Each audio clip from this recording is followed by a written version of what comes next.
l'agriculture naturelle, comme un yoga, est une ascèse.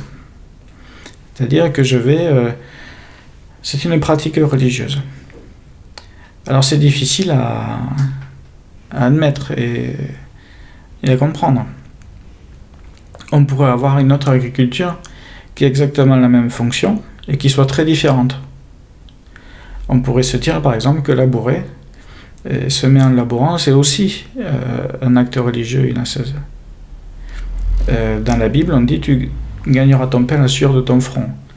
Sueur du front en labourant, sueur du front en battant le blé, sueur du front en faisant le pain, etc., etc. C'est aussi une démarche religieuse. Et la différence entre l'agriculture qu'on pourrait obtenir à partir de la Bible et l'agriculture naturelle de Fukuoka, c'est la conception de la nature.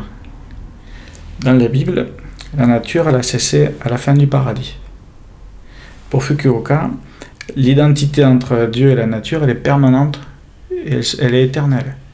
C'est-à-dire qu'on vit toujours au paradis. Il suffit pour nous d'accepter cette idée que si on veut, on peut vivre dans le paradis en cultivant.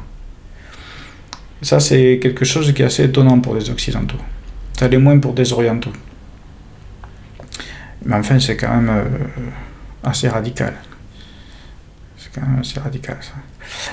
Donc cette idée, elle est là. Dieu et la nature, c'est la même chose. C'est un naturaliste, Fukuoka, de ce côté-là. Et la religion chrétienne n'est pas naturaliste, du tout. Elle ne dit pas que Dieu, c'est la nature. Elle dit Dieu a créé la nature en 7 jours, mais Dieu, c'est pas la nature. Donc ça, c'est vraiment une grosse différence. Et du coup, quand on veut avancer en agriculture naturelle, pour contempler Dieu, il suffit de contempler la nature. Et pour se mettre en contact avec Dieu, il suffit de se mettre au contact de la nature. Par exemple, par le non-travail, par l'observation, par la récolte, par la consommation des aliments naturels, etc. Voilà. Bon, après, est-ce qu'on peut utiliser l'agriculture naturelle sans être religieux ? Moi, je pense que oui. Je pense qu'on peut le faire. Mais on passe à côté de l'essentiel.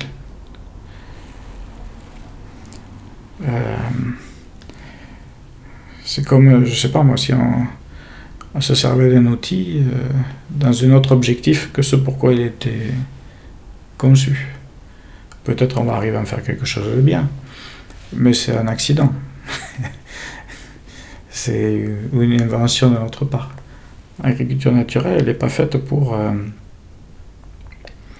améliorer la vie des gens au niveau matériel. Elle n'est pas faite pour résoudre tous les problèmes. Elle n'est pas faite pour ça, même si elle peut le faire. Elle est faite pour rapprocher l'homme de Dieu. Voilà, tout simplement. Dur à admettre.